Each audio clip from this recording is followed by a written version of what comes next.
Good afternoon class. आपके syllabus की दो बुक है, फ्लेमिंगो और विस्टस। तो फ्लेमिंगो से हमने 2 चैप्टर कंप्लीट कर लिए थे, कुछ ग्रामर के कंटेंट भी हमारे कंप्लीट हो गए थे।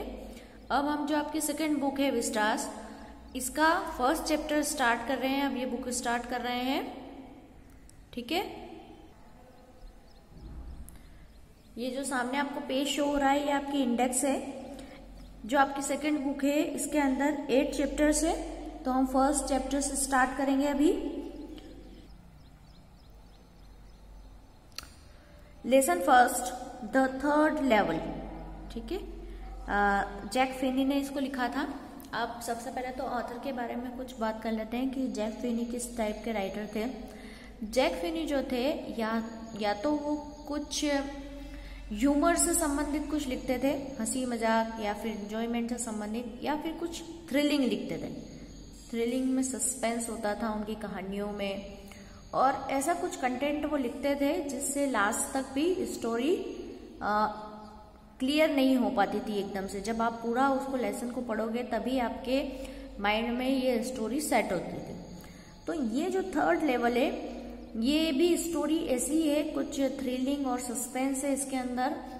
तो जब तक आप पूरा लेसन नहीं पढ़ेंगे, ये स्टोरी आपको क्लियर नहीं होगी, ठीक है। तो पढ़ना शुरू करते हैं। पहले लेसन के बारे में थोड़ा सा समरी बता देती हूँ। लेसन जो है, आपने एक कार्टून कैरेक्टर शिन चैन आता है, वो देखा होगा शिन चैन, और उसके साथ में एक डोरेमोन रहता है। तो डोरेमोन जो एनिमेटेड डोर में दिन भर जाता है, तो वो कुछ अलग ही दुनिया में चला जाता है। तो ऐसी कुछ स्टोरी जो है वो द थर्ड लेवल की है। इसके अंदर एक कैरेक्टर है चार्ली। तो चार्ली जो होता है वो इस तरीके का इसमें बताया गया है कि वो किसी अलग ही दुनिया में चल जाता है, जो यहाँ की दुनिया नहीं होती है, जो नॉर्मल दुनिया नहीं होती है। और वो अपने टाइम से, आज के टाइम से पीछे चले जाता है, ठीक है। जैसे कि आज अगर हम आज की जनरेशन देखें, 2021 देखें, एंड कंपेरेटिव करें, इससे कंपैरिजन करें कि 1950 से, ठीक है। तो उस जमाने की जो कपड़े पहनने का तरीका था, उस समय के लोग थे, उस टाइम की हेयर स्टाइल थी, या उस टाइम पे सॉन्ग्स थे, उस टाइम की मूवीज थी, तो ये आज के टाइम से काफी डिफरेंस है। तो इसमें भी बताया गया है कि किस तरीके से जो चार्ली है वो पीछे चल जाता है अपने टाइम से, और उस टाइम को डिस्क्राइब किया गया है कि उस टाइम में लोग कैसे होते थे, उनकी हेयर स्टाइल कैसी थी, ड्रेसअप कैसा रहता था, उनकी डेली रूटीन कैसा होता था। और चार्ली जो है वो अकेला ही इस चीज को जो है वो फील कर सकता था। मतलब अगर वो दूसरे व्यक्ति को या दूसरे साइकेट्रिस्ट को अगर बताने जाता था, तो उसे या तो लोग पागल समझते थे, या फिर ये समझते थे कि आज की जो दुनिया है उसके अंदर इतनी ज्यादा टेंशन है, एंजाइटी है, तो इस कारण से हो सकता है कि उसने जागती आंखों से कोई सपना देखा, ठीक है। लेकिन एक्चुअली सिर्फ वो चार्ली ही ऐसी चीजों को फील कर सकता था। तो हम स्टार्ट करते हैं। Before you read, have you ever had any curious experience which other find hard to believe. ऐसा कोई एक्सपीरियंस आपको याद करना है कि आपको कुछ ऐसा एक्सपीरियंस कभी हुआ हो जो कि दूसरों को विश्वास करने लायक भी नहीं हो। मतलब सिर्फ आप ही इस चीज को फील कर सकते हो, दूसरे इस चीज को फील नहीं कर सकते। ऐसा कुछ आपके साथ अगर हुआ है तो आपको ये चीज याद करनी है। The president of the New York Central and New York and the Haven and the Hartford railroads will swear on the stake of the timetables that there are only 2. यहाँ के जो प्रेसिडेंट थे, जो न्यूयॉर्क सेंट्रल के, New York के, new haven के, ये सब लोग जो थे, यहाँ के जो प्रेसिडेंट्स थे, उन्होंने टेबल पे बहुत सारे टाइम टेबल्स का ढेर लगा रखा था। स्टेक मतलब होता है ढेर लगाना, टाइम टेबल्स का ढेर लगा रखा था, और उसमें केवल 2 बताए गए थे। अब यहाँ पे पता नहीं चल रहा है कि ये 2 क्या बताए गए थे, ठीक है। आगे आप जैसे जैसे कहानी पढ़ेंगे आपको पता चलता जाएगा। But I say there was 3 because I have been on the third level of the Grand Central Station. यहाँ आपने को पता चलता है कि ये 2 और 3 किसकी बात हो रही है, ग्रैंड सेंट्रल स्टेशंस, है ना। इस कहानी के अंदर ये जो ग्रैंड सेंट्रल स्टेशन है इसके 2 स्टेशन है, लेवल 1 और लेवल 2। लेकिन ये जो चार्ली है इसने लेवल 3 भी देखा है, सिर्फ इसी ने देखा है और किसी ने भी नहीं देखा। तो अकॉर्डिंग टू द पब्लिक सिर्फ 2 स्टेशन है, लेकिन चार्ली के अनुसार जो है वो 3 स्टेशन है। Yes, I have been taken of the obvious step, I talked to the psychiatrist friend of mind. वो बोलता है कि मैंने एक अच्छा सा स्टेप लिया, इस बारे में मैंने मेरी फ्रेंड जो है एक साइकेट्रिस्ट है उनसे बात करी कि ऐसा क्यों कि मुझे ही सिर्फ तीसरे लेवल के बारे में पता है और कोई मुझ पर बिलीव क्यों नहीं कर रहा। तो जो साइकेट्रिस्ट होते हैं, मनोवैज्ञानिक जिसको बोलते हैं, वो मेरी एक फ्रेंड थी, तो मैंने उससे जाकर मिला और इस बारे में बात करी। I told him about the 3rd level of the Grand Central Station, और मैंने उसको जो ये ग्रैंड सेंट्रल स्टेशन का 3रे लेवल के बारे में उसे बताया। And he said it was walking dream with the wish fulfillment, और वो मुझे क्या बोलता है कि ये तो ऐसा है जैसे कोई तुमने जागती आंखों से सपना देखा और तुम्हारी इच्छा पूरी हो गई, है ना। ऐसा कोई अनएक्सपेक्टेड चीज हम जो है वो हमारी जागती आंखों से देखते हैं और फिर हमें लगता है कि अरे ये हम सपना तो नहीं देख रहे हैं, क्या ये हम अकेला ही देख सकते हैं कि और भी कोई लोग देख रहे हैं। तो उसने भी ये चीज गलत ठहरा दी कि नहीं हो सकता है कि तुमने कोई सपना देखा हो या तुम्हारी कोई ऐसा लगता है कि जागती आंखों से कोई इच्छा पूरी हो गई हो, तो ऐसा था। ही सैड आई वॉज अनहैप्पी, और वो कह रहा था कि हो सकता है ऐसा इसलिए हो रहा हो कि मैं अनहैप्पी हूँ। That made my wife kind of mad, but he explain that he mean to modern world is full of the insecurity, fear, war, worry and all of this and all the rest of, and that I just want to escape. अब उसने क्या बोला कि हो सकता है कि तुम दुखी हो और मेरी वाइफ के कारण हो सकता है कि दुखी हूं मैं, या फिर जो मेरा दोस्त है साइकेट्रिस्ट वो बोलता है कि ये जो दुनिया है पूरी, ये पूरी इनसिक्योरिटी, फियर, वॉर, वरी, इन सब से पूरी भरी हुई है ना। व्यक्ति मतलब यहाँ पे सुखी नहीं रह सकता, उसे कुछ ना कुछ टेंशन लगा रहता है, या तो कोई युद्ध की टेंशन रहेगी, या कोई डर रहेगा उसको, या फिर किसी तरीके से वो इनसिक्योरिटी फील करेगा, या कुछ एंजाइटी रहेगी उसको, कुछ चिंता रहेगी। तो ऐसी दुनिया के अंदर हर व्यक्ति चाहता है कि मैं इन सब चीजों से बाहर निकल जाऊं। ऐसा शायद तुम भी चाहते होंगे। वेल, हु डजंट, कोई क्यों नहीं चाहेगा, है ना। ऐसी चिंता भरी दुनिया में कोई क्यों रहना। अपन भी सोचते हैं कि अरे कितना हेक्टिक डे रूटीन चलता है, 1-2 दिन का रेस्ट लेके हम कहीं घूमने जाए, या इस जो हेक्टिक डेली रूटीन है इससे बाहर निकले। तो हर व्यक्ति ऐसा चाहता है। Everybody I know wants to escape, but they don't wonder down into the 3rd level at the Grand Central station. अब जो लेखक है, जो ऑथर है यहाँ का, जो वो चार्ली है नरेटर, वो बोल रहा है कि हर व्यक्ति चाहता है कि इस टेंशन से बाहर निकले, पर वो बाहर निकलता नहीं है। जैसे कि मैं आया हूँ यहाँ पे ग्रैंड सेंट्रल स्टेशन के 3rd लेवल पे, है ना। अब उसको यहाँ कुछ अलग ही एक्सपीरियंस मिलेगा, यहाँ की दुनिया से बहुत अलग।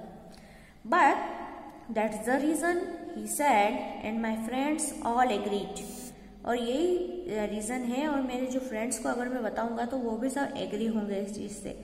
Everything points to it, they claimed my stamp collecting for example. सब लोग ये समझते हैं कि शायद मैं पागल हूँ। अब ऐसी बातें सुन के ऑब्वियस है कि सब लोग पागल ही बोलेंगे, तो सब लोग ये समझते हैं, वो क्लेम करते हैं कि शायद मैं पागल हूँ।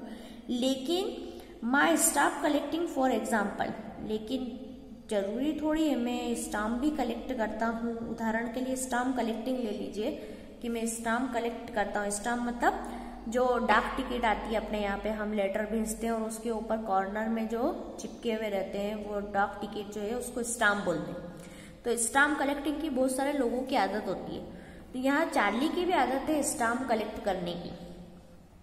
And that's a temporary refuge for reality, और इसको क्या है, रिफ्यूज मतलब भागना। तो आज की रियलिटी से ये टेम्पररी भागना हुआ, है ना। ऐसा भी जो स्टाम्प कलेक्ट करते वो बहुत पुराने पुराने टाइम के स्टाम्प को कलेक्ट करके रखते हैं। तो उस टाइम पे वो पहुंच जाते हैं, उनकी मेमोरी में वो टाइम आ जाता है। जैसे कि आज 1965 है, तो उस टाइम की उनको मेमोरी याद आ जाएगी कि उस टाइम ऐसा होता था, ऐसे टिकट चलते थे, लोग ऐसे होते थे, है ना। बहुत सारे पुराने लोगों को आज भी आदत रहती है स्टाम्प कलेक्ट करने की। तो एक्चुअली वो क्या होते हैं कि आज की रियलिटी से भागकर और टेम्पररी उस टाइम पे चले जाते हैं, उनकी मेमोरी में वो चीज वापस आ जाती है। Well, maybe, but my grandfather didn't need any refuge from the reality। और उसके ये जो चार्ली को तो आदत है ही सही स्टाम्प कलेक्ट करने की, लेकिन इसके दादाजी को भी है। तो वो बोलते हैं कि मेरे दादाजी को आज के रियलिटी से भागने की कोई जरूरत नहीं है। Things were pretty and nice and peaceful. जबकि जो चीजें थी वो काफी अच्छी, सुंदर थी और शांतिमय वातावरण था। जैसे आज का जो हेक्टिक डे रूटीन रहता है वैसा उस टाइम पे नहीं रहता था। जब मेरे दादाजी थे वो भी स्टाम्प कलेक्ट करते थे। लेकिन in his days from all I hear and he started my collection. उस टाइम पे वो शांतिमय वातावरण था और उस टाइम के बारे में मैंने भी सुना है, और वो उस टाइम स्टाम्प कलेक्ट करते थे। इट्स नाइस कलेक्शन टू, और उनके पास बहुत अच्छा कलेक्शन था। Blocks of the for the practically every US issue, US के जितने भी इश्यूज होते थे तो उस पे भी एक अलग अलग तरीके से स्टाम्प्स निकलते थे, है ना। कोई युद्ध हुआ तो उसके नाम से कोई स्टाम्प निकला सरकार ने, या कुछ ऐसी मेमोरेबल चीज हुई तो उसके नाम से स्टाम्प निकाला। तो ये सब चीजें उसके दादाजी भी कलेक्ट करते थे। फर्स्ट डे कवर्स, उनके पास फर्स्ट डे कवर्स भी थे। फर्स्ट डे कवर्स मीन्स क्या होता है कि कोई नया स्टाम्प अगर कहीं जारी हुआ, ठीक है, तो कोई स्टाम्प कलेक्टर जो होता है, जो स्टाम्प कलेक्ट करने वाला होता है, जिसको हॉबी होती है स्टाम्प कलेक्ट करने की, वो ये सोचता है कि ये स्टाम्प सबसे पहले मेरे पास आ जाए, है ना। जैसे आज के टाइम में हम अगर देखें तो किसी को अगर मूवी देखने का शौक है और उसकी बिल्कुल फेवरेट हीरो की अगर मूवी लगी है तो उसका क्या मानना रहता है कि नहीं, मैं फर्स्ट डे फर्स्ट शो ही देखूं। ऐसे स्टाम्प कलेक्शन वाले की भी एक हॉबी रहती है कि जैसे ही डाक टिकट आने वाला है, कोई स्टाम्प रिलीज हुआ तो सबसे पहले वो मेरे पास ही आना चाहिए। तो वो क्या करता था, ऐसे तो खरीद नहीं सकते थे डाक टिकट, तो वो क्या करता था कि लेटर लिखता था एनवलप पे और उस एनवलप के अंदर ब्लैंक पेपर डाल देता था और ऊपर वो नया जो स्टाम्प है वो चिपका के और अपने ही एड्रेस पे वो पोस्ट कर देता था। तो वो नया डाक टिकट उसके घर पे अपने आप आ जाता था, ठीक है, क्योंकि शॉर्टेज के कारण लोगों को ऐसे डाक टिकट नहीं दिए जाते थे, ये सिर्फ कुरियर के काम के लिए ही थे। तो वो क्या करता है, अपने खुद के ही नाम पर कुरियर कर देते थे और उसके अंदर ब्लैंक पेपर रख के और फिर कुरियर कर देते थे।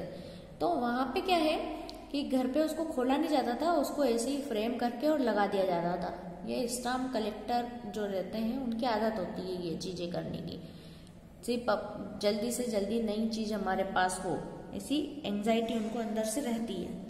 एंड सो ऑन, तो ऐसी बहुत सारी चीजें वो करते थे मेरे दादाजी। Presidents Roosevelt collected stamp too, you know, और वहाँ के जो राष्ट्रपति थे, जो रूजवेल्ट थे, उनको भी ये जो स्टाम्प कलेक्टिंग की आदत थी। Anyway, here's what happened to the Grand Central. चलो छोड़ो, ये तो पुरानी स्टोरी है, मैं इस ग्रैंड सेंट्रल की बात आपको बताता हूँ। One day last summer I work late at the office. पिछली गर्मी की बात है कि एक दिन मैं लेट तक काम कर रहा था ऑफिस में। I was in a hurry to get up down to my apartment. मैंने सोचा कि क्यों ना जल्दी से मैं मेरे घर पहुंच जाऊं, क्यों ना मैं बिल्कुल जितनी जल्दी हो सके उतनी जल्दी घर पहुंच जाऊं। So I decided to take up the subway from the Grand Central. तो मैंने क्या सोचा कि सबवे लेना अच्छा है रोड पे चलने से। तो सबवे मतलब क्या होता है कि जमीन के नीचे जो है वो ट्रेन चलती है, जैसे आप मेट्रो ले लीजिए, ठीक है, तो जमीन के नीचे जो ट्रेनें चलती है उसे सबवे कहा जाता है। तो एक मेट्रो जैसी एक वहां पे भी सबवे था, तो इसने सोचा कि रोड में ट्रैफिक रहेगा तो ट्रैफिक में फंसने से तो अच्छा है कि हमें सबवे ले लो। Because it's faster than the bus, क्योंकि सबवे जो है वो बस से फास्ट होता है। Now I don't know why this should have happen to me. अब मुझे नहीं पता कि ये चीजें मेरे साथ ही क्यों होती है ना। कुछ अजीब होता है तो अपन नहीं बोलते मेरे साथ ही क्यों होता है ये। तो ये जो नरेटर है ये भी बोलता है कि मुझे पता नहीं है कि ये चीजें मेरे साथ ही क्यों होती है। I am just an ordinary guy named Charlie. मैं तो एक बहुत साधारण व्यक्ति हूँ जिसका नाम चार्ली है। 31 ईयर्स ओल्ड, और मेरी एज जो है वो 31 ईयर की है। And I was wearing a tan gabardine suit and the straw hat with a fancy band. I passed a dozen men who looked just like me. मैं एक बहुत साधारण व्यक्ति हूँ और मैंने जो है ये टैन मतलब होता है येलो और ब्राउन का जो मिक्स कलर होता है उसको टैन बोलते हैं। धूप में टैन हो गया, तो ये जो येलो और ब्राउनिश कलर जो होता है उसका मिक्स जो होता है वो टैन कलर होता है। तो मैंने एक टैन कलर का गैबार्डियन का जो सूट पहन रखा है, एक अच्छी सी फैंसी टोपी लगा रखी है, हैट लगा रखी है, और उसके ऊपर हेड के ऊपर एक बैंड भी है। बैंड मतलब छोटी सी बो टाइप या कुछ भी, एक छोटा सा हल्का सा फैंसी बैंड कुछ भी ऐसा लगा रखा है। I passed a dozen man, और मेरे पास में से बहुत सारे लोग ऐसे गुजर रहे हैं जो मेरे जैसे दिखते हैं, मेरे जैसा उन्होंने ड्रेस कर रखा है और वो मेरे साथ में पास होते हैं। And I wasn't trying to escape from anything, और मैं यहाँ से निकलना नहीं चाहता, मेरी कोई इच्छा नहीं है यहाँ से निकलने की। I just wanted to get home to Louisa my wife. मैं तो बस मेरे घर जाना चाहता हूँ, मेरी वाइफ जो है वो लॉइसा, उसके पास में मुझे जाना है। I turn into the Grand Central from the Vanderbilt avenue and went down from step for the first level. जो मैं ग्रैंड सेंट्रल के यहाँ पे पहुंचा, और कहाँ से पहुंचा मैं? वेंडरबिल्ट से। वेंडरबिल्ट वेन्यू ये जगह का नाम है, ठीक है। यहाँ से मैं ग्रैंड सेंट्रल पहुंचा और मैं स्टेप्स लेने लगा फर्स्ट लेवल के लिए। फर्स्ट लेवल जाता है ये, where you take trains like the 20th century. 20वीं सदी की यहाँ से ट्रेन आपको मिल जाती है, जहाँ से अगर किसी को ट्रेन में बैठना हो तो यहाँ से फर्स्ट लेवल पे जाके बैठ सकते हैं। Then I walk down another flight to the second level. अब मैंने दूसरे लेवल पे जाने के लिए तैयारी करी, दूसरे रास्ता लिया।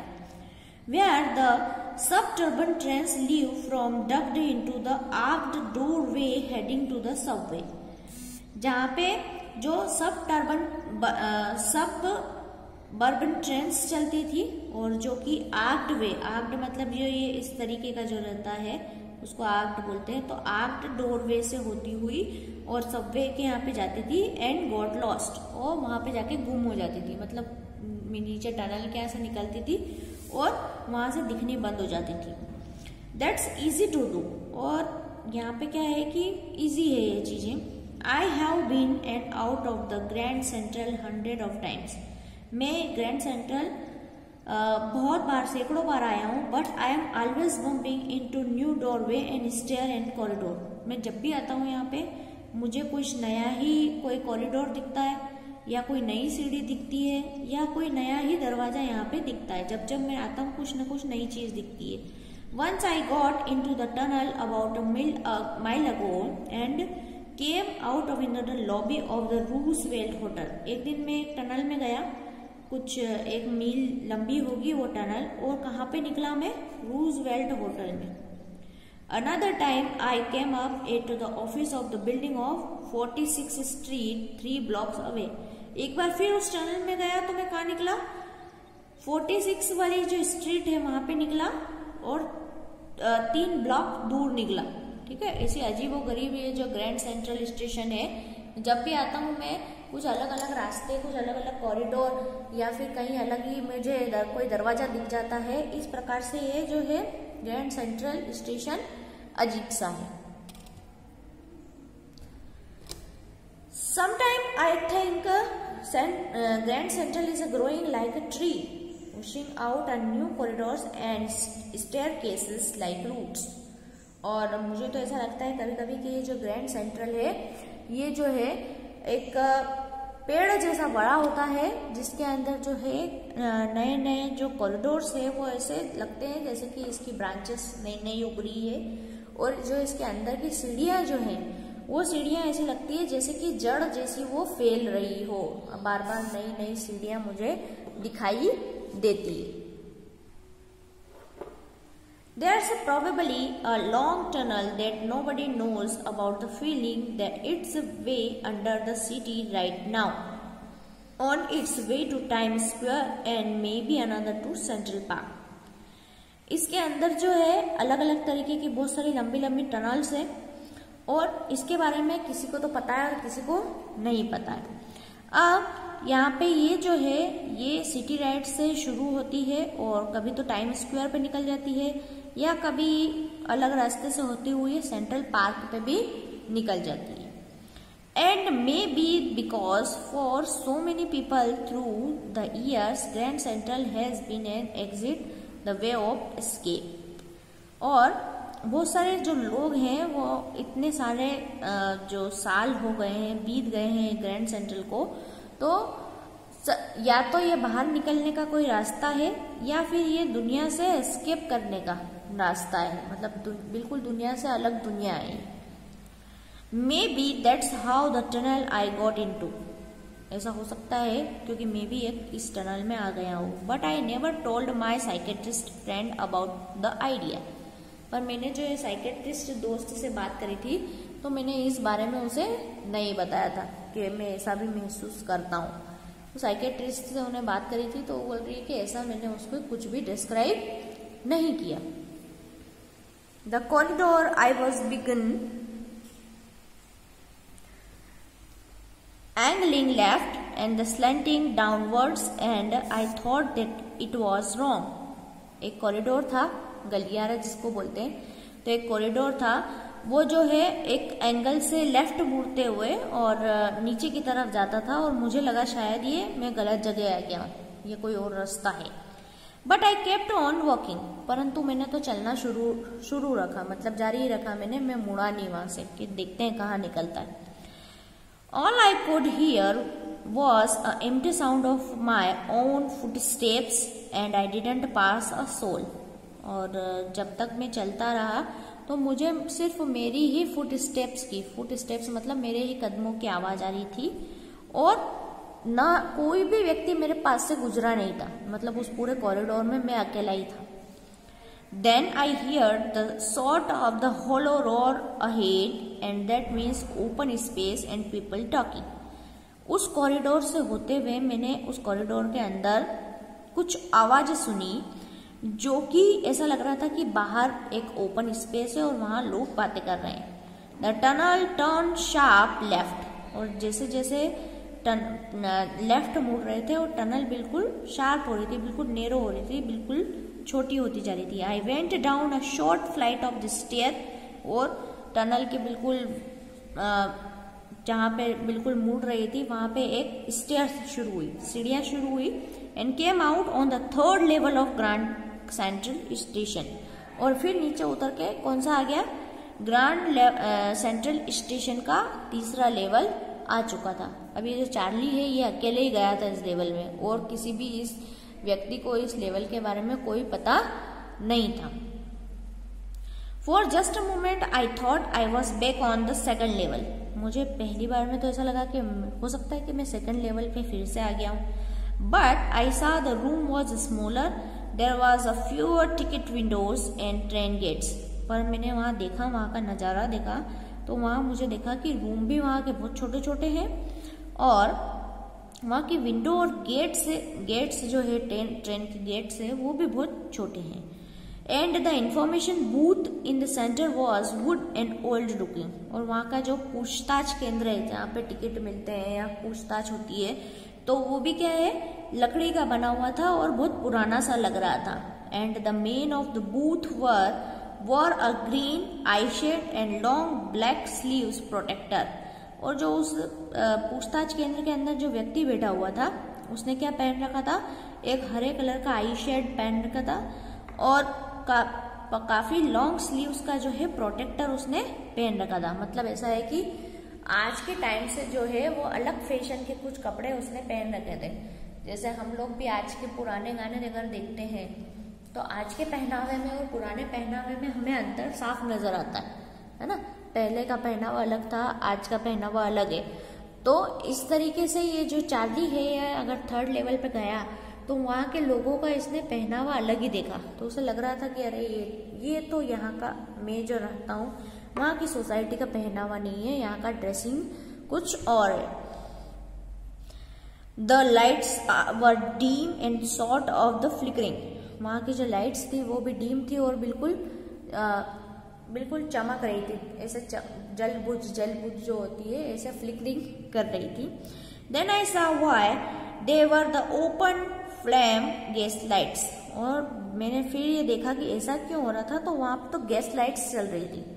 ठीक है, गैस लाइट्स मतलब होता है जो गैस से चलने वाले, जो जिनको बोल सकते हैं गैस स्टोव्स, या गैस की जो पहले के जमाने में जो चलते थे, जब इन्वर्टर्स नहीं होते थे और लाइट्स जाती थी, तो उस टाइम पे जो जिनको बोलते थे अपन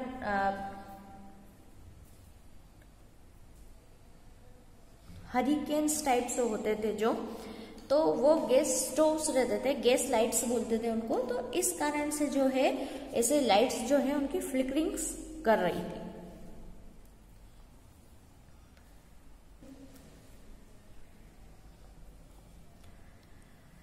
There were brass spittoons on the floor, जो नीचे है, जो एक तांबे की एक ऐसी परत चढ़ी हुई थी फ्लोर पे। And the across the station of the glint of the light caught by my eyes. और जो स्टेशन पे जो लाइट की जो चमक पड़ रही थी उसके कारण जो मेरी आंखें हैं वो चुंधिया रही थी, मतलब ऐसे आंख पूरी खोल नहीं पा रहा था मैं। A man was pulling a gold watch from his vest pocket. मुझे एक नाम पे व्यक्ति दिखा जिसने जेब में हाथ डाल रखा था और उसके हाथों में एक सोने की घड़ी थी। He snapped open a cover।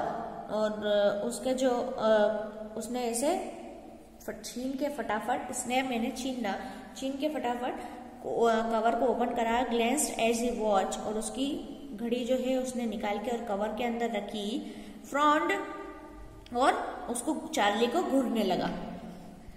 He wore the derby hat and the black 4-button suit with the tiny lapels, and he had a big and black and handlebar mustache।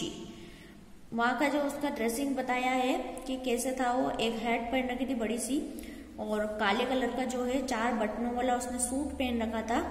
और देन उसके पास में एक बड़ी बड़ी मूछें थी उसकी, जैसी मूछें अभी मतलब अभी के टाइम पे नहीं चलती, ऐसी बड़ी बड़ी उसने मूछें रख रखी थी। Then I looked around and saw the everyone is the station was dressed like 18-19 something. और मैंने चारों तरफ नजर घुमाई तो मुझे क्या लगा कि ये सब लोग तो 18-19 सेंचुरी जो थी उस टाइम के कपड़े पहने हुए थे, वैसे ही उनका ड्रेसिंग सेंस था। I never saw so many beards, sideburns and the fancy mustaches in my life। मैंने इतने सारे दाढ़ियों वाले लोग और ये जो साइड बर्न्स जो है ये पहनने वाले और इतनी फैंसी मूछे वाले लोग जो है वो कभी भी नहीं देखे। A woman walked into through the train gate। Train gate के वहां पे मैंने एक वुमन को भी देखा। She wore a dress with a leg of mutton sleeves and skirts to the top of her the high button shoes।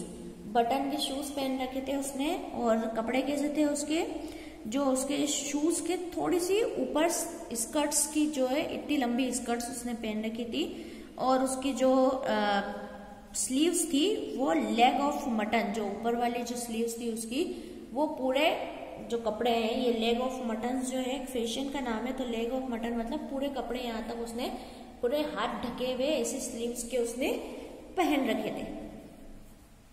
Back of her out of the tracks I got a glimpse of the locomotive. इन सब से हटके मैंने अगर track पे देखा तो वहां पे मुझे एक लोकोमोटिव, मतलब जो पुराने जमाने के जो इंजन चलते थे जिन्हें लोकोमोटिव ही कहते हैं, तो लोकोमोटिव मैंने एक झलक देखी लोकोमोटिव की। A very small courier and Ives locomotive with a funnel shaped stack. बहुत छोटी साइज का एक जो माल ढोने वाला लोकोमोटिव आने वाला था, और उसकी शेप कैसी थी, फनल जैसी थी, और स्टेक मतलब शंकु जैसी, ऐसी जिसे इस तरीके की उसकी शेप था। एंड देन आई न्यू, और फिर उसे मैंने पहचाना, to make sure I walked over to news boy. अब ये जो चीजें सब चार्ली के साथ हो रही थी उसे विश्वास नहीं हो रहा था, तो और पक्का विश्वास करने के लिए वो कहाँ गया, न्यूज बॉय की तरफ, जो न्यूज बेचने वाला था, न्यूज़पेपर जो बेच रहा था, उस न्यूज बॉय के पास में गया। And glance at the stack of the paper of his feet, उसके पैरों में आने वाला वो जो बहुत बड़ा ढेर था पेपरों का, उसमें से एक पेपर उठाया, उस पर नजर मारी। इट वॉज द वर्ल्ड, उस पेपर का नाम क्या क्या था, द वर्ल्ड, ये लिखा हुआ है paper. And the world hasn't been publish for a year, और मेरे मन में क्या चल रहा था कि अरे ये पेपर तो बहुत साल पहले ही पब्लिश होना बंद हो चुका है। The lead story share something about the president Cleveland, और जो ये इसके ऊपर जो स्टोरी लिखी हुई थी पेपर के ऊपर, ये कोई प्रेसिडेंट क्लीवलैंड की स्टोरी लिखी हुई थी। I have found that the front page since the public library files and it was printed 11 जून 1894, और मैंने फ्रंट पेज की तरफ देखा जो कि पब्लिक लाइब्रेरी की फाइल्स वाइल्स के बारे में कुछ लिखा हुआ था, और देन मैंने उसको कब प्रिंट हुआ था, वो 11 जून 1894 को। ठीक है, तो अब इसको बिल्कुल श्योर हो गया था ये कि अरे मैं तो बिल्कुल 20वीं सेंचुरी से डायरेक्ट 19वीं सेंचुरी में आ चुका हूँ। I turn towards the ticket window knowing that there, अब मैं टिकट खिड़की की तरफ मुड़ा। On the third level of the Grand Central, जहाँ पे तीसरा लेवल की जो खिड़की थी वहां पे, आई कुड बाय टिकट्स, उसने बोला कि देखो तो सही तीसरे लेवल पे टिकट भी मिलते हैं कि नहीं, तो वो टिकट लेने गया और उसने सोचा कि मैं एक टिकट खरीद लेता हूँ। I could buy tickets that was take Lucy and me anywhere in the United State we wanted to go, मैं टिकट ले लेता हूँ मेरे और मेरी लॉइसा जो वाइफ है उसके लिए, और मैं चाहूँ जो यूनाइटेड स्टेट में कहीं भी हम लोग घूम सकते हैं। In the year 1894 I wanted 2 tickets of the गैल्सबर्ग